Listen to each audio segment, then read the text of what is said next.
Hello everyone, justmutantjed here. I hope y'all are having a good day. So real quick, before we get started, I do want to reiterate one last time that my comment section is not the place to disclose any kind of personal information or in real life situations or names. Please be careful when leaving a comment, not to put anything in there that isn't directly related to the content. If not for your own safety, then for my safety and the safety of others around me and you. I don't really want to have to do much moderation in my comments, and by and large the people that pass by have been pretty cool, and I appreciate each and every one of you for joining me on this adventure. Thank you.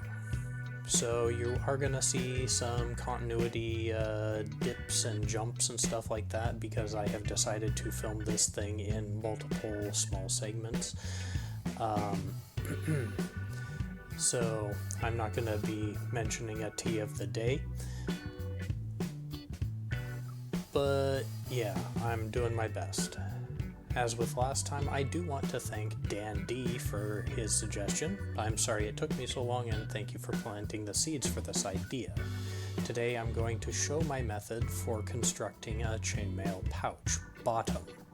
Bear with me as my editing skills are very weak, but if I do this as raw footage, it's going to be a very long video indeed, especially given how I tend to digress and natter on about stuff. Howdy folks, justmutantjed here. This is from the future, so if this looks weird to you, don't worry. This is a quick announcement that as of about the 7th or 8th of August 2025, I discovered that the Ringlord.com had started putting ads up on their front page and on their social media using AI artwork. This is unacceptable to me. I won't get into the whole discourse about it, but a company that has developed and earned a community of artists that all use their products to make actual real artwork, for them to do this is inexcusable in my opinion. When they could have just as easily turned around and solicited some actual artwork to be made to advertise the products they wanted to advertise. So I will no longer be endorsing or recommending the Ringlord, despite the fact that I have had no complaints about the quality of the products that I have received over the past 21 years. I will no longer be doing business with them at all. I have already closed my account as of the 12th of August, so just bear that in mind. So, back to the video. So, in a fit of absent-mindedness, I seem to have 86'd the original physical copy of the notes from the last build I did, which was this green, brass, and black chainmail pouch in kind of an Argyle sort of fashion. But I at least thought far enough ahead to snap a picture of them with my phone, so with this copy here, it should be pretty simple. It's showing a little bit blurry on my screen, but up top here, that's the progression we're going to be using. It goes from 1 to 8 to 16 to 20, basically increasing by 4 rings every row. A little compare and contrast. This was the build that was done using this procedure here. In my previous build for my old chainmail pouch, which was made mostly out of aluminum with a slight trim of bronze up the side and around the top, I was using a much older pattern, and it went straight from 1 to 8 to 16. I did another row of 16, and then it jumped straight to 32, and it produced a slightly cluttered grain down at the bottom, and it just got way too big, and it was kind of meh. I mean, it's still a fantastic pouch, don't get me wrong. In the 12 years I had it, it blew out one core ring once. And that was because I threw it in a fit of anger over something that was not under my control. And the bottom ring busted after that long. But anyways, that's neither here nor there. So, I've already gone off script, damn it, proving my point. Keep in mind that this is not exactly an original design, but it is modified or hybridized with ideas from a couple other patterns. The original plan was from a website I found in 2004, which I can no longer find or determine if it still exists at all. It was like I showed you with the aluminum pouch. It was a cluttered pattern anyways, and this one works a lot better. So moving on, what you're going to need is 2 pairs of pliers. As with the last video, I talked about these. These are the Ringlord.com branded pliers. They have their logo stamped around the hinge, which is not picking up very well in my camera, but that's because it records at like 720.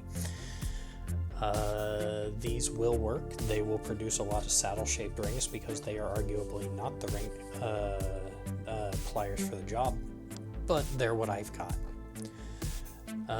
About 129 jump rings for this bottom piece. These are 14 gauge, 3/8 inch internal diameter bright aluminum rings from the Ringlord. I don't remember when I bought them. All I know is that I had a buttload of them left, and they're chunky enough to show well on this webcam. You'll also need about 16 rings for the top of the pouch to run a drawstring through, and as you can see, I've got my fat sack of jump rings, which I foolishly didn't close and nearly caused a cascade of rings all over my floor. You'll also need something for a drawstring. You can use a shoelace or hemp twine or leather cord. I went and bought myself some paracord because, well, why not? I've got a couple other projects that needs doing, and this might work out well for those as well. And as well, I've also bought some cord locks. I'll only need one. You can use a bead or something else, or another jump ring that's slightly smaller. Just something else that'll kind of constrict the drawstring. So for convenience's sake and brevity's sake, I've done the wall piece in a previous video, which is linked down below and possibly up in that corner up here. Standard European 4-in-1, nothing fancy. It's easy to find tutorials. Excuse me. But either way, it needs to be 32 links long, since at the end of this bottom is going to be 32 links in circumference. You'll notice that the alternating rows are slightly shorter. These, the second row, the fourth row, whatever, and that's because we'll need an extra ring to stitch it shut when we're done stitching this to the bottom. I'm going to set that aside and hope it doesn't fall on my floor. You might observe that I've said and will say bottom a lot, but I've named this video something like Jed Makes a Pouch Part 2 or whatever. I won't discourage you if you're inclined to do so, but pleating emoji and keyboard smashes are not in this particular bottom's wheelhouse. That's my obligatory joke for this subject. So, enough yattering on. I've wasted 7.5 minutes already. Let's start with rows 1 and 2. Row 1 consists of 1 ring. If you're concerned about strength, use a stronger material or double up on that ring. For this specific build, I'm not going to worry about it too much. I've done plenty of pouches where there have not been a double ring and it's just raw aluminum. It'll be fine, trust me. I've done these a lot. For row 2, we're going to need 8 rings, and I've already started kind of twisting this shut. Make sure that the closure is smooth enough that you won't need to, or it won't snag or anything like that. If you can get that nice little click, that means the rings will be butted together quite nicely.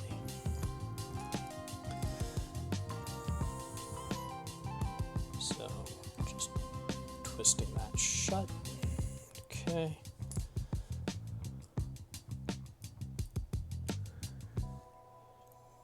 Twist that shut.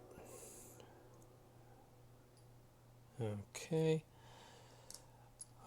Presently, I do not know what kind of music is going to be playing in the background. I am not listening to music. I am instead just doing this without any kind of external stimuli. But if you want, I will put the name of the track playing and the set list on screen, or just in the description below, kind of like what I did last time. I've modified that playlist, and depending on the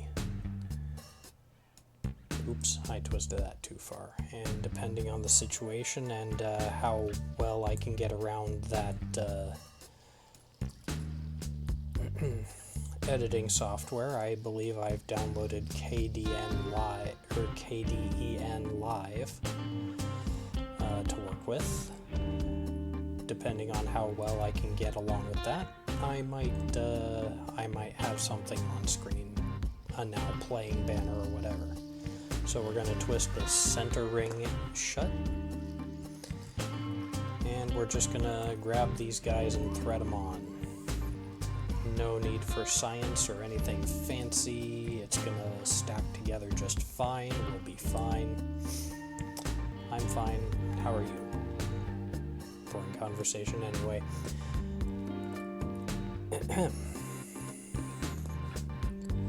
So, twist this shut, and that is the first and second row done. Now, keep in mind you need to keep your hands kind of relaxed and do what you can to treat yourself well during this process, because there's going to be a lot of ring, one after the other. This is not as quick and easy as your standard 4-in-1. We're going to do this one ring at a time from here on out. This is where it gets tedious. Row 3 is going to be 16 rings. This row is effectively all expansion rings. If the size of the rings is right, you can thread 8 rings through the previous 8, just do that all around. But the size of these rings is not quite it. So we're just gonna put one ring there and twist it shut.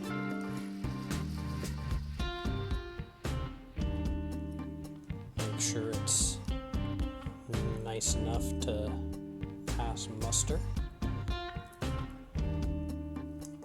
Okay, we're going to take a second ring and twist open. Just make sure that gap is right. Twist it around that same ring. Twist it shut. Okay, now we've got 2 rings around or through that one. We're gonna twist that open. We're gonna pick the next ring. Oop, oop, oop. Okay. This is where it gets a little bit disorganized. So we've got a ring there. We're gonna twist that shut there. Oop. Nice click. Okay, that one's kicked up just a little bit. I'm going to get a slightly more even grip on this and give it another tweak. That'll be fine.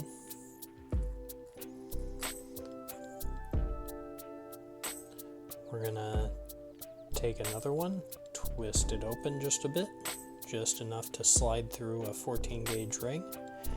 We're going to do this again. We're going to pick that same ring we just put the first one through, realize that I've opened it slightly narrower than I needed to, pop it through anyways because these rings have a lot of give.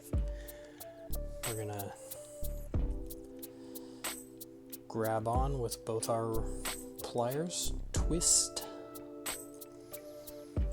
We're going to feel it along the top there. It's fine. Okay, that's another ring with 2 through it, so we move on to the next ring.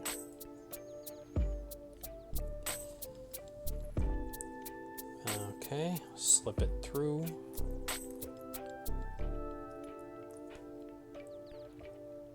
Twist it shut. Oh, no, that's perfectly fine. Okay, I thought I was going to need to adjust that one. Okay, grab it, twist it, loop it,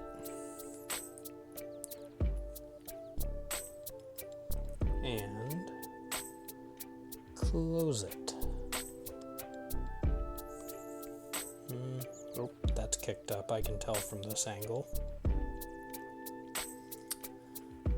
Okay, that's a lot better. Alright. Ring 4. Oops. Jeez whiz. Getting away from me here. Open. That should be fine. Get this next ring. Loop it through.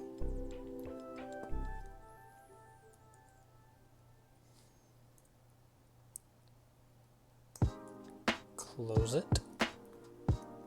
Got a little bit of a click out of that. That's nice. Grab it.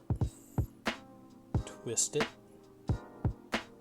A little bit narrow, but it'll work. There we go. Loop it. Close it. Alright. That's nice. Next one, we're already halfway done with row 3.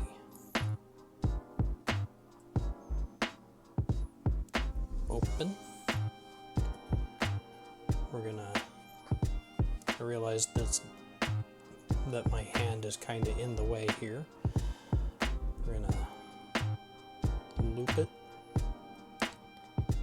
and close it. Okay. Grab, open, loop it,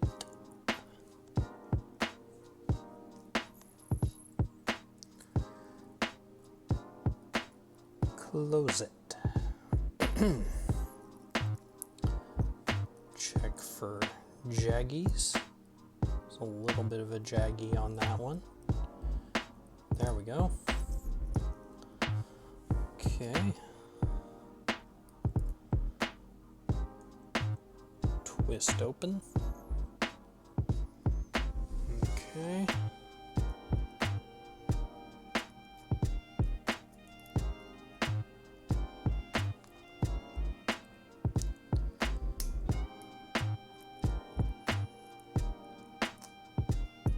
Perfect.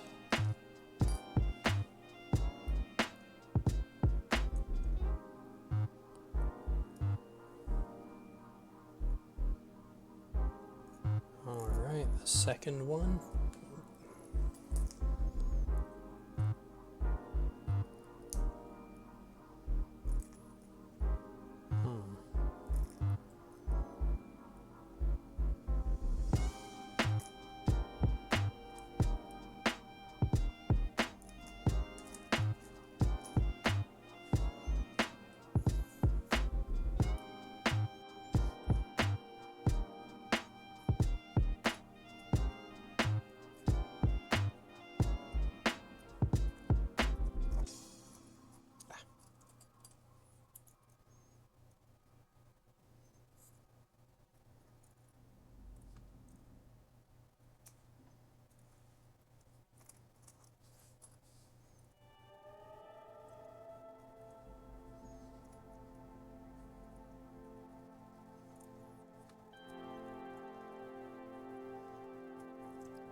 There we go. Okay, so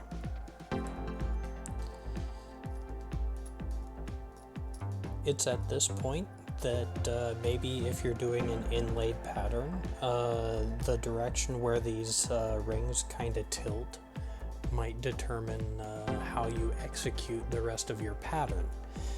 Be careful to keep that in mind. Plan ahead, definitely. Draw it out or diagram it as I have. It'll be okay in the end, even if you have to cheat it just a little bit.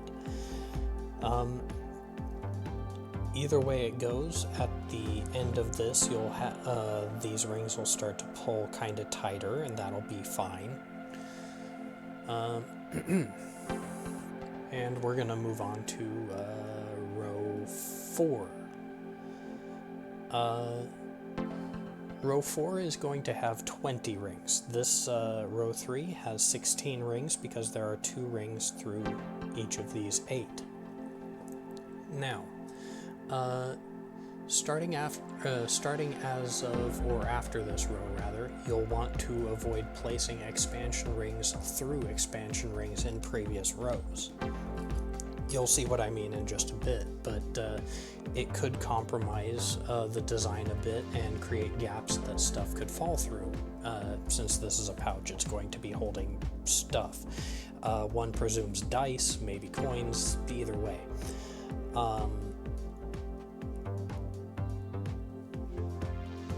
Since row 3 is basically oops, all expansions, you're fine here. Just keep it in mind going forward and stagger them around as your pattern allows. You'll want to place an expansion ring after every 4 rings, so watch what I do here. I'm going to kind of shake these around a little bit so that the rings line up. I've got this ring here, and I'm going to grab through there, and then I'm going to grab through... Oh gosh almighty. This is always the tricky bit, and things can devolve in rapidly into becoming just an absolute mess if you're not careful. So here I've got 2 rings captured on this one ring, just as if we're working with along the edge of a set of European 4-in-1, and we're going to twist that closed. And as I mentioned in my previous video with the European 4-in-1, what I like to do is I like to work over the top of the previous ring. So what I'm going to do is I'm going to work around going this direction, because this ring, the top is facing this direction to the right. So I'm going to grab a ring. This is ring 2. I'm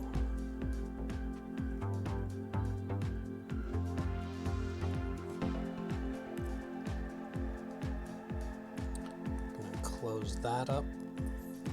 Check for jaggies.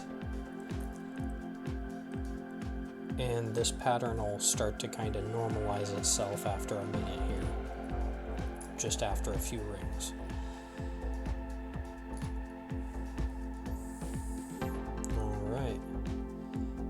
Ring 3, we're going to do the same thing as ring 1. We're going to loop through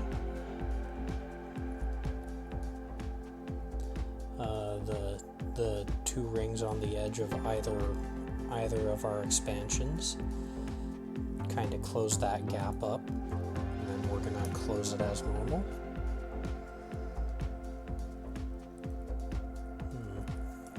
Okay. Jaggies, snaggies, whatever.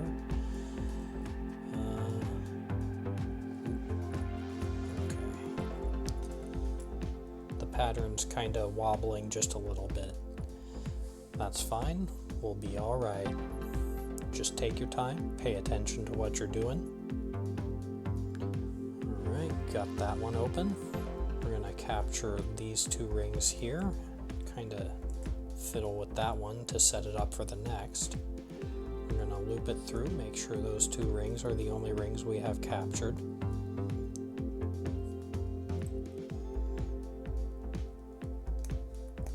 Click it shut. Check for jaggies. Moving on. Alright.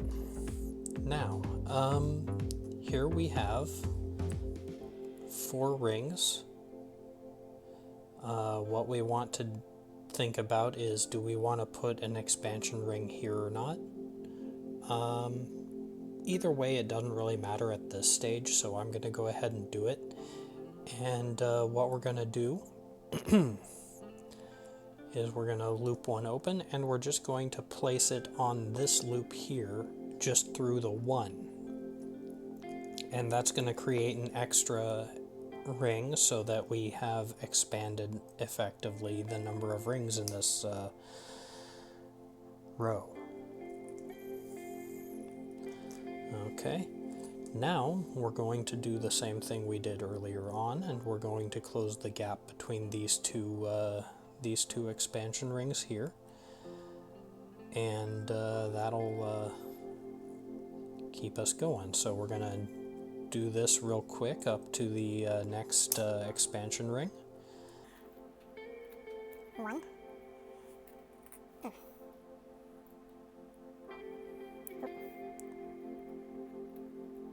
2.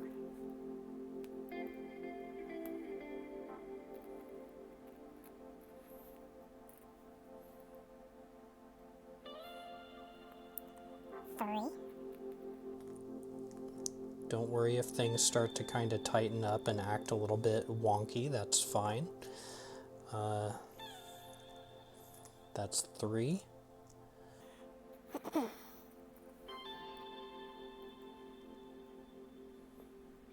That's 4.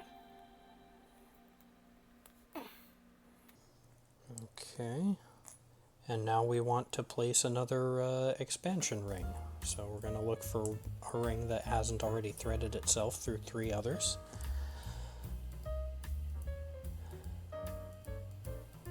Open it.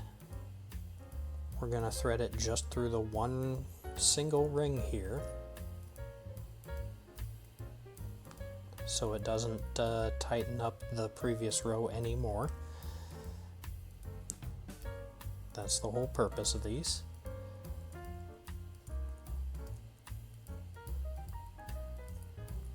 Tweak it until you're satisfied, and there we go.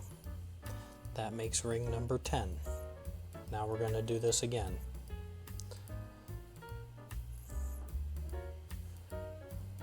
Alright. Now as these rings start to pull on each other, they'll start to pull the pattern into a little bit more recognizable territory. Alright, capture 2. Oops, I nearly threaded that through the other ring in its row. That'll happen on occasion. Just make sure you don't shut it on that, and you'll be fine. Or maybe that's something you want to add into your pattern, I don't know. For the purposes of this situation, it will not be productive though. So we're gonna do again through 2.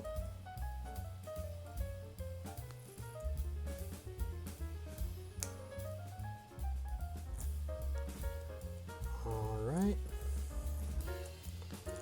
That's the second one. Oop.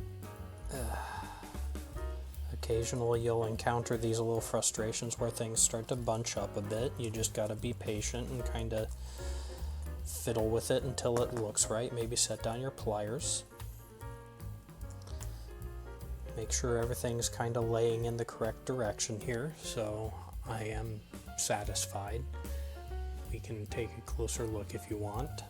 Slide this up towards the center here, and you'll notice that these rings have kind of started to develop their the grain pattern. Maybe I need to shade it, maybe I need to turn my light down, I'm not entirely sure. Alright, so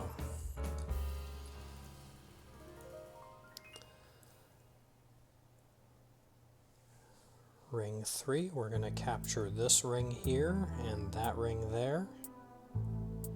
Next 2 in the series.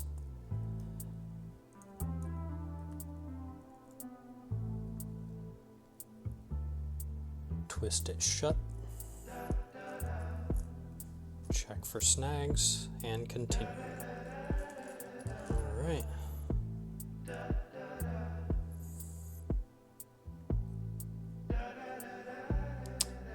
There's ring 4, twist it through both. Oops. Alright, twist it through. Grab it shut, or grab it, and twist it shut. Alright.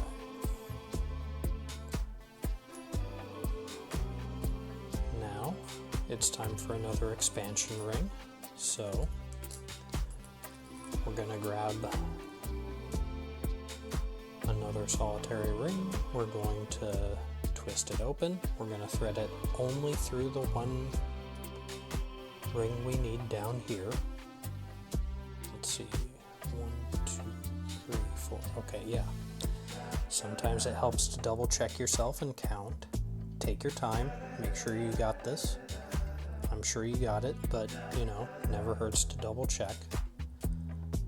Don't doubt yourself, just double check. Make sure you're on track. Brush away the grit that's digging into your knuckle. Pretty sure that's a grain of salt or possibly a fleck of aluminum.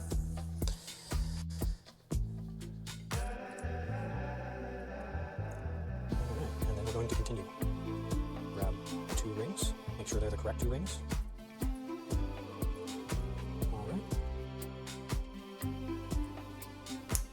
Twist it shut.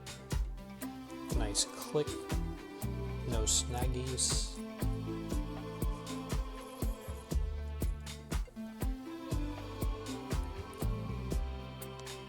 Oops, I realized that I forgot to pull the camera back up. Give you a bit larger of a view here. So twist through.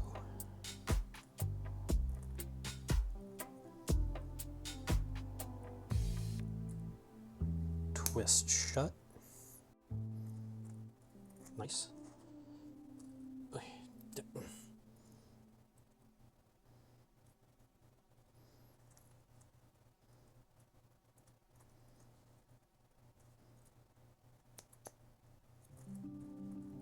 Nice. One more. Okay, we're going to go under, around and back up.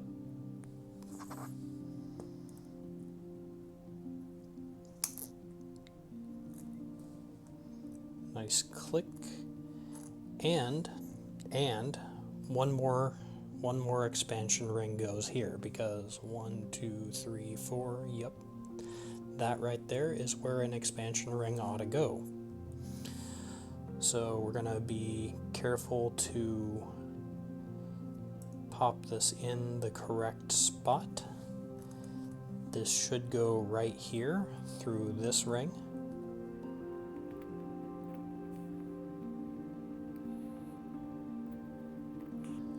No click, but no snaggies either. And here we have row 4. All right. I'm going to go ahead and pause here. I'll come back for row 5. I'll see you next time in the next clip. Hi there friends, justmutantjed back again. We're going to jump right into row 5. Row 5 will have 24 rings. You'll want to place an expansion ring after every 5 rings. Remember to keep an eye on where the previous row's expansions were and offset this one's expansions by a couple links. So you'll see here, here, this ring right here, this ring right here, and this ring right here. We do not want to attach expansion rings to these 4 rings here. This will be fine. We'll get through it. So let's get it going.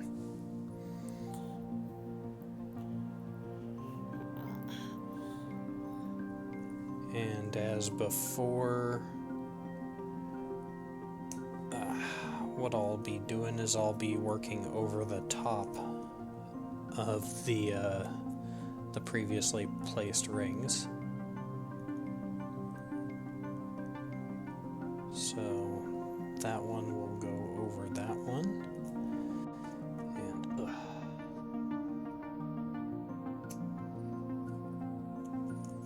okay. Turn it as we work.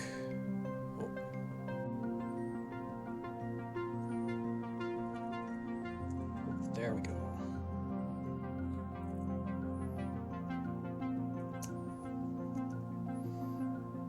Alright, that's fine. I'm gonna go ahead and put my first expansion ring here. So we're just gonna loop that guy through there.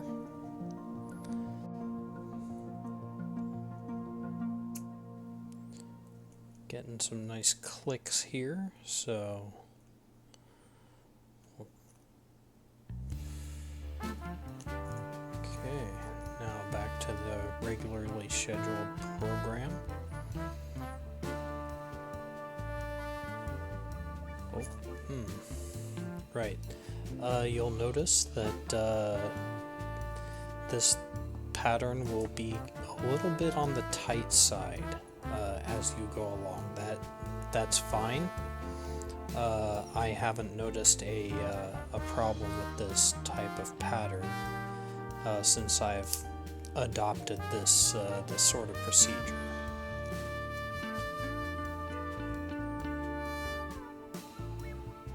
Alright, no, I realize that I'm kinda doing a lot of this off screen, and that's because of the way I'm positioned with relation to my my camera right now. Although, if you've watched my previous video or watched my the rest of this video, you'll have seen me operate these rings enough to know that how this works. So let's 1, 2, okay.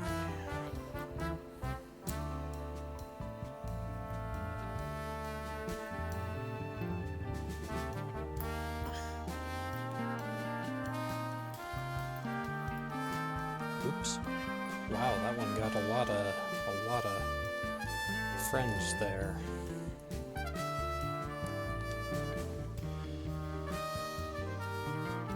Tweak that. Loop it through.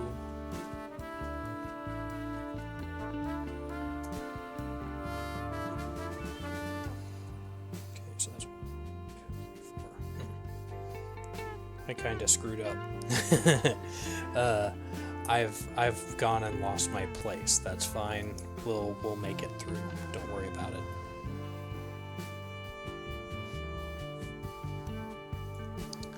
If necessary, I can go back and I can add the expansion ring after the fact. Let's see here.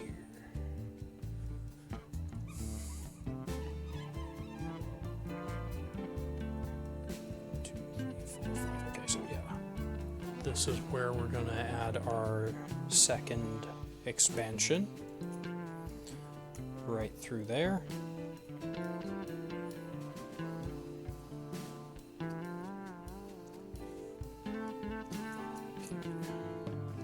Keep going. Oops. I'm getting in too much of a rush here.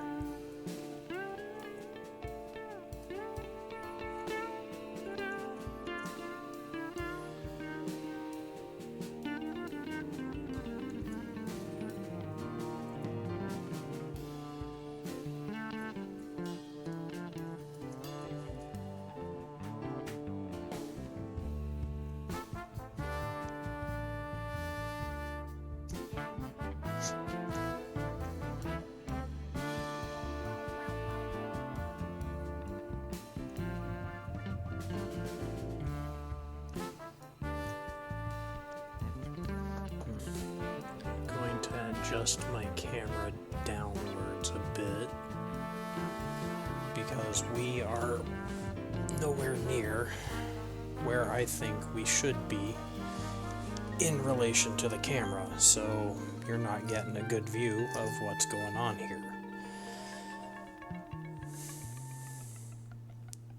So like I said before, your aspect ratio kind of the rings, you know, the thickness of the rings to how big the internal diameter is, may or may not pull this a certain way. I've found the golden ratio for this is actually 1/4 inch internal diameter and about 16 gauge. But, as before,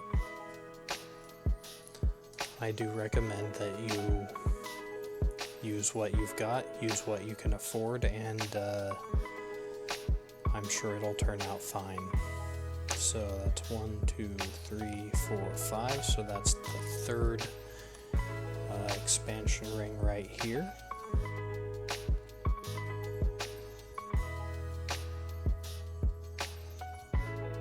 Oh, shouldn't have done that counter tweak.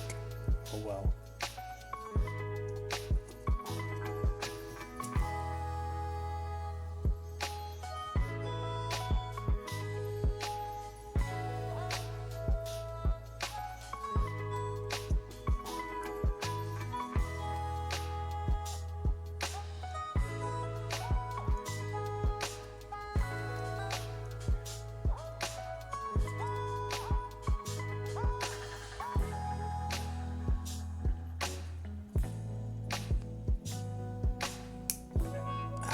Nice click.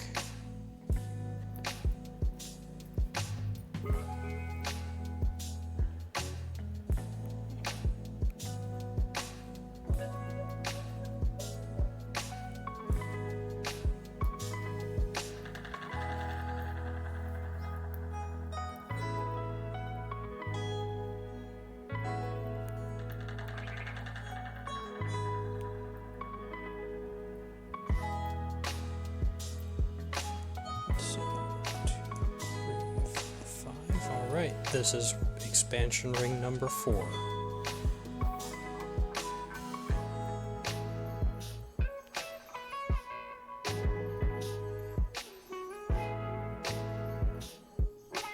Now, part of the reason why I struggled a little bit in this particular row was because that I did not pick a very solid beginning spot for myself. I didn't start with an expansion ring. I didn't just count out to an expansion ring. I just kind of played it fast and loose. That's a result of my own gremlins, or whatever you want to call it. That the approach that I picked didn't work so hot for me, but I managed to get through it okay. So there we go. That's row 5,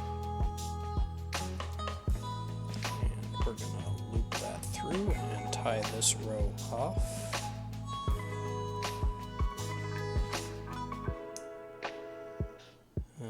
Okay, we're going to be very careful to count, so 1, 2, 3, 4, 5, and then the expansion ring there.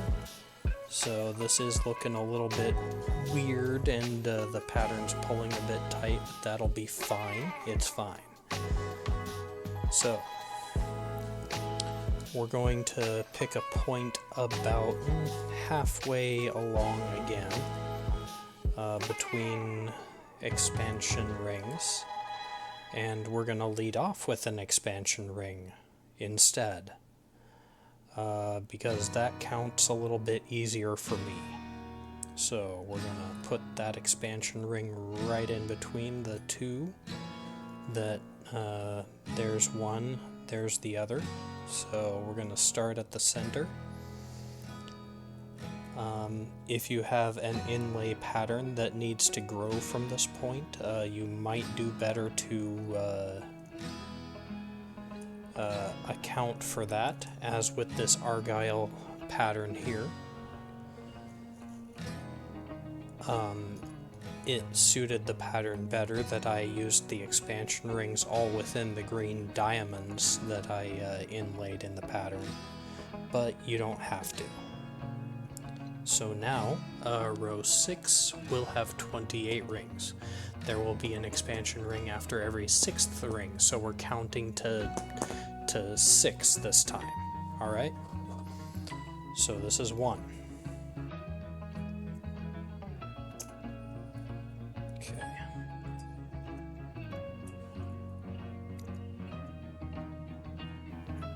Whoa, what happened there? Oops. Alright, that's 2.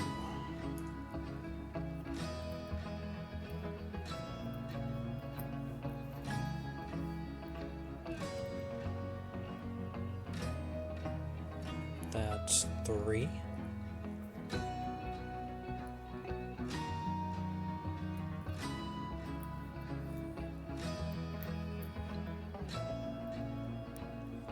And with that ring, we're partly tying that expansion ring below it into place.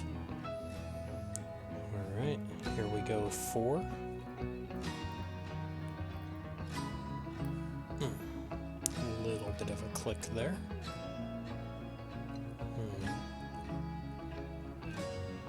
Just a little bit of a snag there. There we go.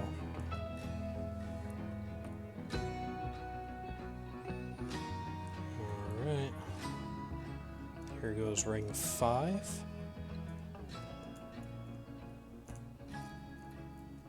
Oops, I'm grabbing onto the wrong ring here. That'll happen. Just take your time.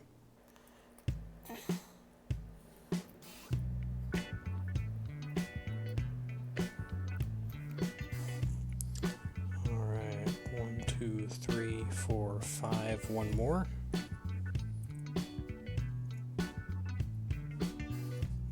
Alright. Ugh. Good click. And that's 6. Okay.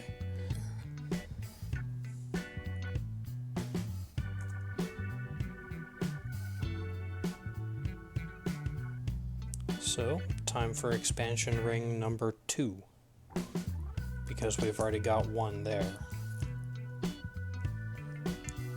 So, we're looping that through the 1 ring there. We didn't get a click, so let's make sure. No jaggies, and we're moving.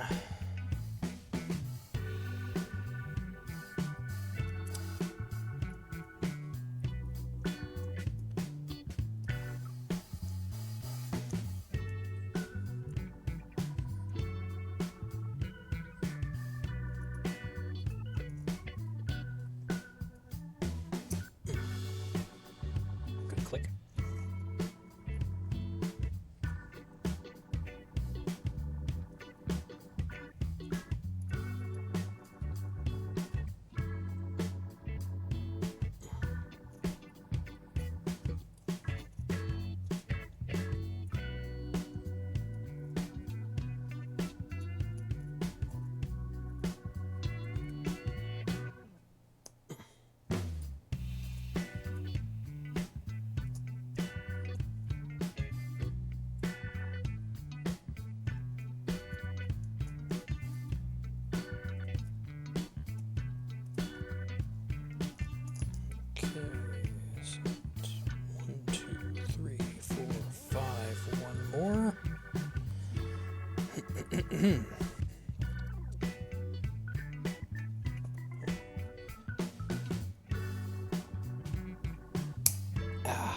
There we go. Good closure. Alright, that's 6. So that's expansion ring 3 now.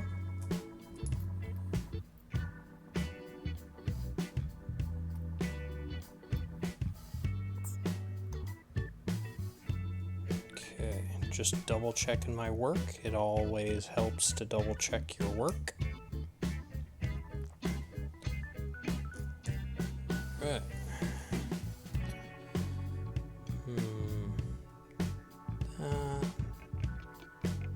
Actually, that's not too bad. We can still work with this. We'll just have to give it a little bit of an inward twist.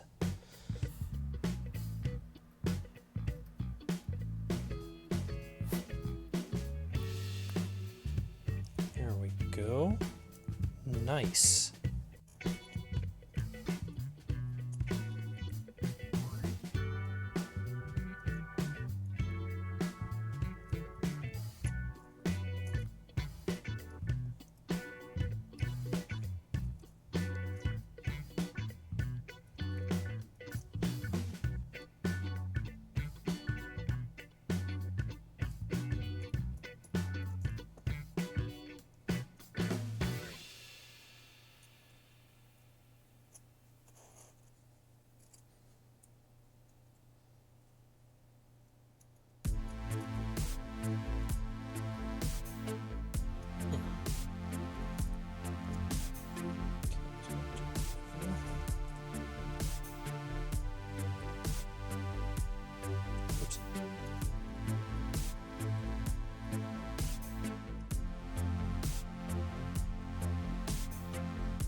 No jaggies. Alright, that's 1, 2, 3, 4, 5, 6. Alright, time for expansion ring number 4.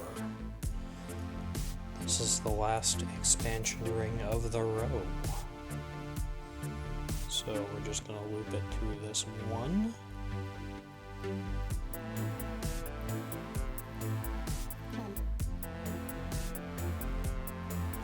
Good. Alright. 6 more rings to go.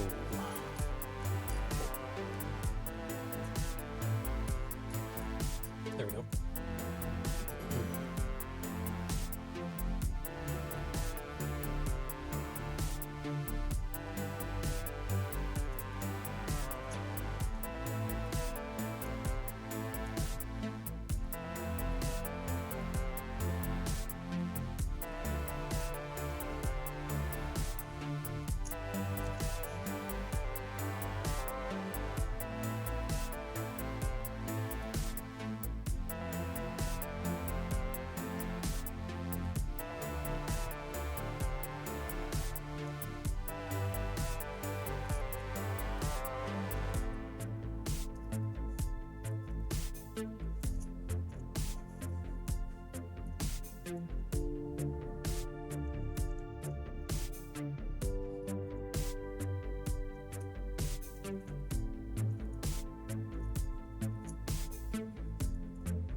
Alright, there we go.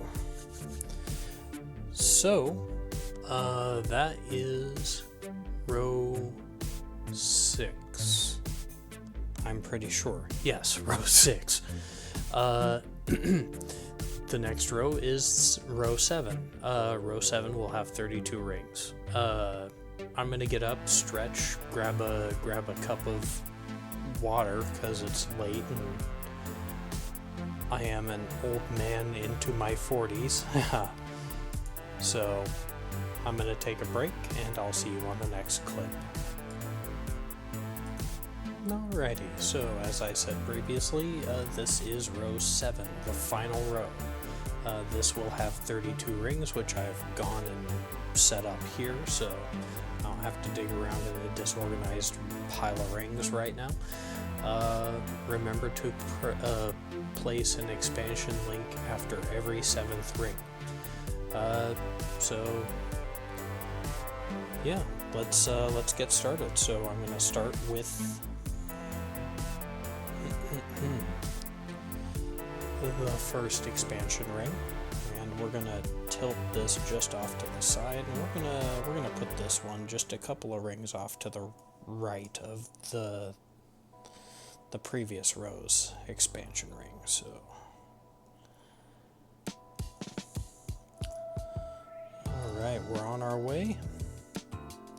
Just remember to take frequent breaks, get up, stretch, have some water, have some tea, have whatever you choose to have. I do not recommend doing this under the influence of anything intoxicating, because that could lead to interesting results.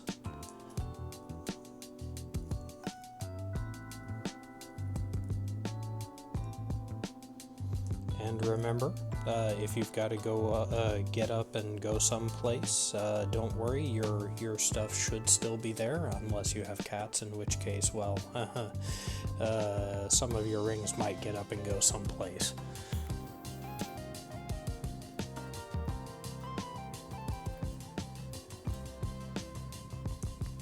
By this point in the process, you can probably tell that I am trying to rush through this. That is something that I am working on, actively exercising my patience here, even though I know the end is in sight. I've got to remind myself to take it easy, take it slow, make sure that I'm not rushing this, and that flaws won't creep in, or at least nothing outside of my control can't creep in, you know, or nothing within my control can creep in. That's what I'm trying to say.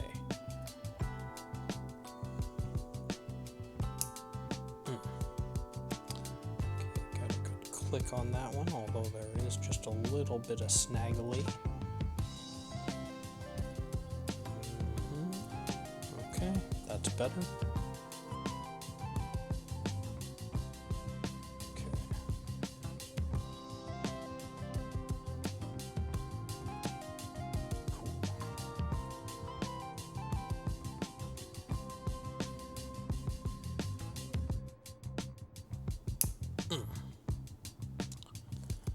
That was a good click, although it shot a flake of aluminum at my finger.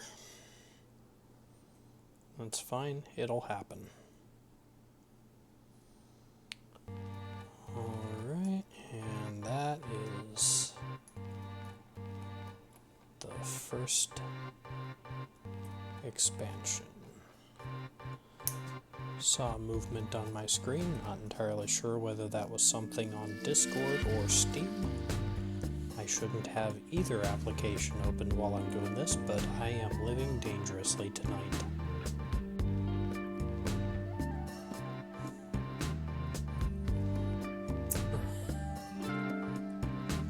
Since this is expansion ring 2, by the way. Just assume that the first ring of every row of this set is going to be the expansion ring. But since I'm here, it is currently after 1 a.m. on August 13th. I do want to extend my heartfelt condolences to my work bestie who suffered the loss of a friend this evening. I'm not going to give out particulars because it is not my place to do so, but please remember, you're not alone. If you need help, please seek help and talk to someone, reach out. If they are in a place that they are able to help you, take full advantage, and if you don't have anyone immediately near you, talk to someone at the hospital, look for resources online, don't go to BetterHelp, but please do whatever it takes. You're worth keeping around. Don't throw it away.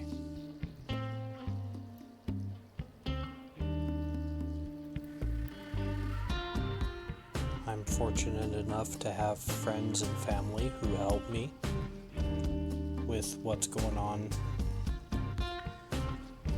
when I'm at a low point, and plus I also have chainmail and a number of other hobbies that I can use to distract myself if no one is immediately available to help me.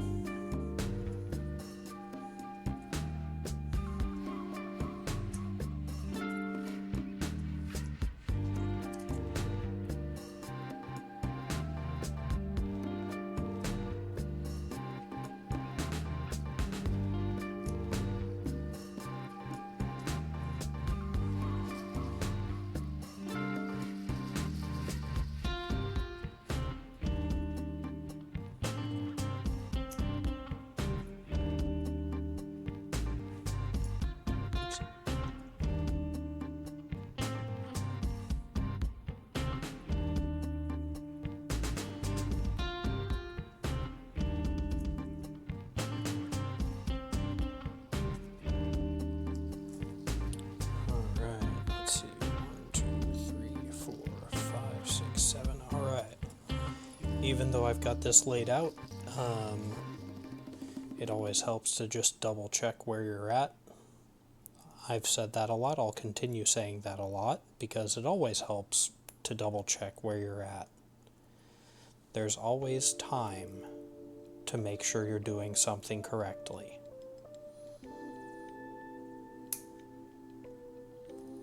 There may not be a lot of time, but there's always time.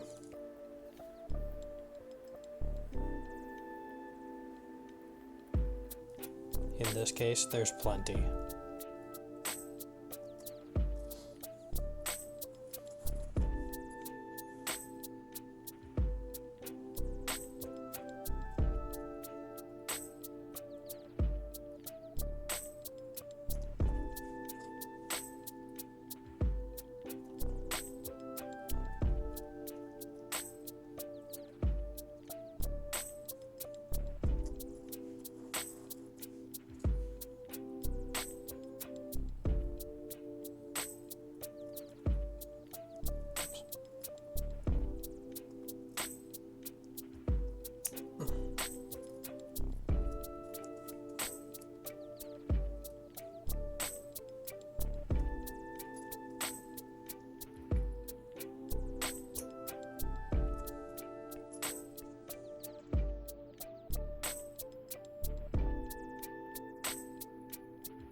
Okay.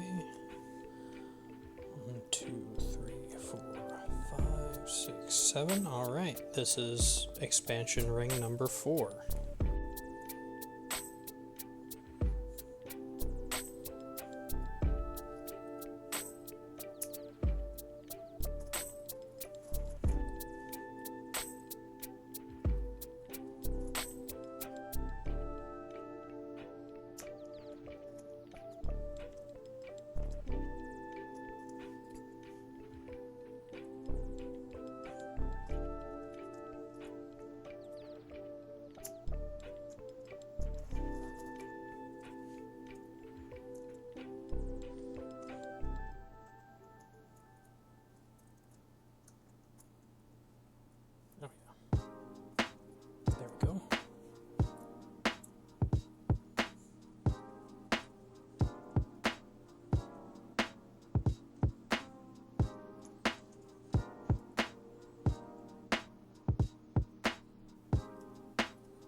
Okay, there we go.